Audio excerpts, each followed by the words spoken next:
আসসালামু আলাইকুম। সম্পত্তির প্রকৃত মালিকানা কিভাবে যাচাই করবেন সেই সমস্ত বিষয়টা আজকের এই ভিডিওতে আমরা আলোচনা করব। আপনি বাংলাদেশের যে কোনো প্রেক্ষাপটে ল্যান্ড কেনেন, প্লট কেনেন, ফ্ল্যাট কেনেন কিংবা অ্যাপার্টমেন্ট কেনেন, আপনি প্রকৃত মালিকের কাছ থেকে যদি কেনেন তাহলে আপনি 100% অথেন্টিক সম্পত্তির মালিক হতে পারবেন। আর আপনি যদি ভুল মানুষের কাছ থেকে কেনেন তাহলে আপনার সারা জীবনের কষ্টে অর্জিত টাকাগুলো সেকেন্ডের মধ্যেই ধূলিসাৎ হয়ে যাবে। তাহলে চলুন আমরা আজকে 7টা ক্যাটাগরিতে প্রকৃত মালিকানা যাচাইয়ের পদ্ধতি দেখাবো।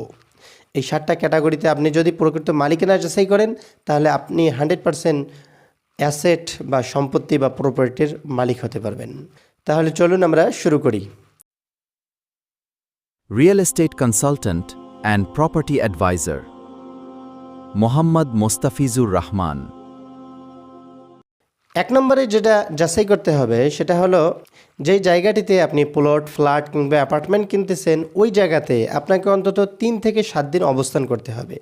আপনি যদি সেখানে থাকতে না পারেন তাহলে আপনার লোক যারা আছে আপনি তাদেরকে যে কোনো একজনকে পাঠাবেন যিনি সেখানে গিয়ে 3 থেকে 7 দিন অবস্থান করবে। কিংবা আপনি যদি সেখানে কাউকে অবস্থান করার মতো প্রেক্ষাপটে না থাকেন তাহলে সেই জায়গাতে অন্তত 10 দিন গিয়ে যাচাই করবেন যে ওই সম্পত্তিটার আসলে প্রকৃত মালিকানা কার এবং দখল কার।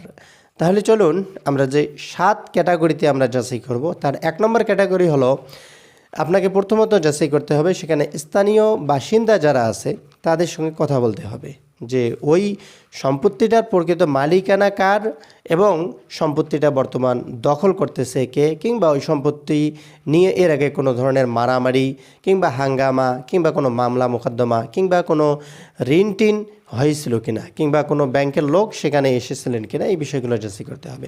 তো 1 নম্বরে হলো স্থানীয় বাসিন্দা কিংবা প্রতিবেশী যারা আছে তাদের মাধ্যমে যাচাই করতে হবে। 2 নম্বরে ওই এলাকার আশেপাশে জয়টা মসজিদ আছে সেই মসজিদের স্টাফ যারা আছে, সম্মানিত খাদেম সাহেব, মুয়াজ্জিন সাহেব, ইমাম সাহেব, তাদের সঙ্গে কথা বলতে হবে। ঠিক আছে, তাদের মাধ্যমে তারা যেহেতু সেখানে অবস্থান করে এই জন্য তার আশেপাশে কোন জমির, কোন ফ্ল্যাটের, কোন ল্যান্ডের কী অবস্থা সেই তথ্যগুলো তাদের কাছে থাকে এবং তারা যেহেতু সমাজের নেতা, সব মানুষের সঙ্গে তাদের উঠা বসা আছে এই জন্যে তারা প্রকৃত অর্থেই এলাকার খোঁজখবরগুলো তাদের কাছে থাকে। 3 নম্বরে যেটা যাচাই করতে হবে ওই এলাকায় যিনি পত্রিকা বিতরণ করেন, যিনি 5 থেকে 7 বছর ধরে কিংবা তার বেশি সময় ধরে প্রতিদিন একই রাস্তা দিয়ে যায় এবং প্রতিটা বাসায়, প্রতিষ্ঠানে, ফ্ল্যাটে পত্রিকা যিনি বিতরণ করেন তিনি আসলে জানেন ওই এলাকার কোন ফ্ল্যাটের, কোন প্লটের কী অবস্থা, কোনটা প্রতারণার শিকার হয়েছে, কোনটার মালিকানায় ভেজাল আছে, এই তথ্যগুলো কিন্তু একজন পত্রিকা বিতরণকারীর কাছে থাকে। তো অবশ্যই তার সাথে আপনাকে দেখা করতে হবে। 4 নম্বরে যেটা যাচাই করবেন সেটা হলো স্থানীয় রিক্সা চালক, ভ্যান চালক, নিরাপত্তা কর্মী যারা সবসময় সেখানে অবস্থান করে তাদের সঙ্গে আপনাকে কথা বলতে হবে। প্রয়োজনে সময় দিতে হবে, সময় দিয়ে তাদের সাথে বসবেন, একটু হয়তো তাদের নাস্তা খেলাবেন, চা খেলাবেন, একটু আন্তরিকতা গড়ে তুলবেন। এরপরে তার কাছ থেকে যদি আপনি বিষয়টা যাচাই করেন তাহলে খুব সহজে সেটা প্রকৃত মালিকানা আপনি যাচাই করতে পারবেন। 5 নম্বরে যেটা যাচাই করবেন সেটা হলো ইউটিলিটি কানেকশন যারা দেয় বা ইউটিলিটি সার্ভিসম্যান যারা আছে বা সেবা প্রদানকারী যারা আছেন, অর্থাৎ যারা ইলেকট্রিসিটি মেকার আছে, যারা প্রতিটা বাসায় বাসায় গিয়ে কারেন্টের কাজ করে। আপনি যদি সেই একজন ইলেকট্রিসিটি মেকারের সঙ্গে কথা বলেন তাহলে সে কিন্তু বলতে পারবে যে ওই এলাকায় কোন ফ্ল্যাটের কী অবস্থা। ঠিক আছে, ঠিক একইভাবে যিনি পাইপের বা পানির লাইনের কাজ করেন আপনি তার সঙ্গে দেখা করলে ওই এলাকার তথ্যগুলো আপনি তার কাছে পাবেন।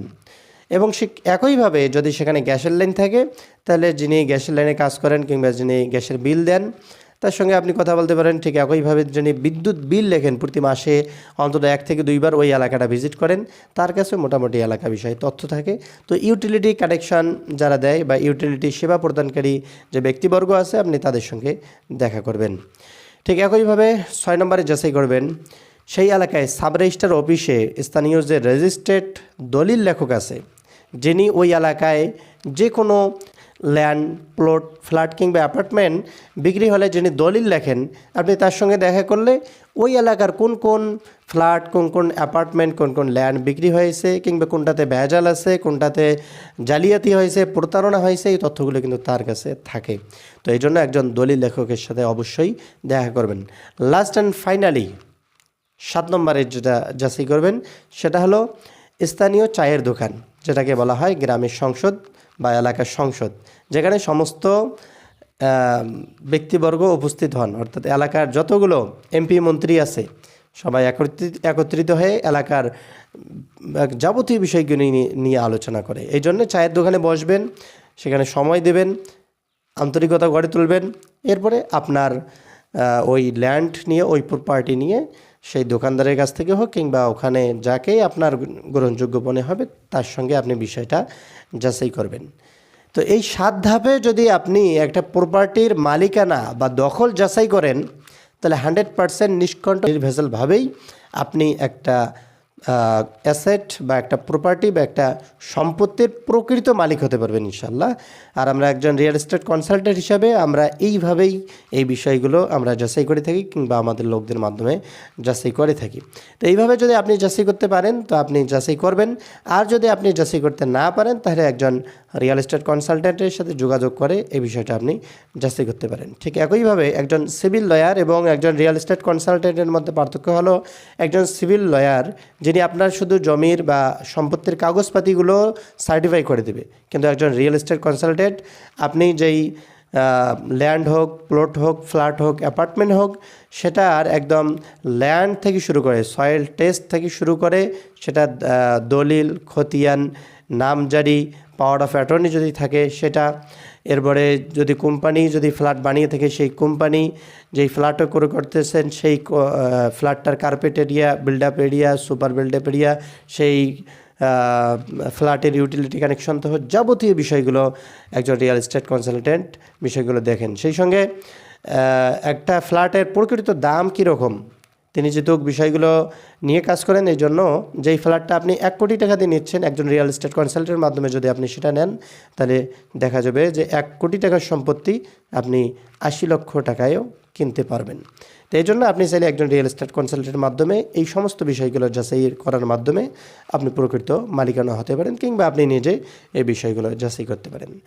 তো প্রিয় ভাই বোনেরা, আশা করি বিষয়টা বুঝতে পারছেন। আবার বলতেছি, 1 নম্বরে প্রতিবেশী বা স্থানীয় বাসিন্দাদের মাধ্যমে যাচাই করবেন। 2 নম্বর হলো মসজিদের স্টাফ যারা আছে তাদের সঙ্গে কথা বলবেন। 3 নম্বর হলো পত্রিকা বিতরণকারী যিনি আছেন, যিনি 5-7 বছর ধরে ওই এলাকায় পত্রিকা বিতরণ করেন, তার সাথে কথা বলবেন। 4 নম্বর হলো স্থানীয় রিক্সা চালক, ভ্যান চালক, নিরাপত্তা কর্মী যারা আছেন তাদের সঙ্গে কথা বলবেন। 5 নম্বর হলো ইউটিলিটি কানেকশন বা সেবা প্রদানকারী ব্যক্তিবর্গের সঙ্গে কথা বলবেন। 6 নম্বর হলো স্থানীয় সাব রেজিস্ট্রার অফিসের স্থানীয় রেজিস্ট্রেড দলিল লেখকের সঙ্গে কথা বলবেন।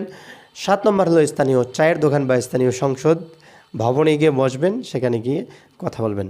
তাহলে ইনশাল্লাহ একটা প্রপার্টি বা একটা সম্পত্তির প্রকৃত মালিকানা আপনি যাচাই করতে পারবেন। তো আশা করি বিষয়টা বুঝতে পারছেন। আল্লাহ রাব্বুল আলামিন আপনাকে প্রকৃত সম্পত্তির মালিক হওয়ার তৌফিক দান করুন এবং আল্লাহ রাব্বুল আলামিন যাবতীয় প্রতারণা, জালিয়াতি থেকে আপনাকে, আমাকে, আমাদের সবাইকে হেফাজত করুন। আমিন।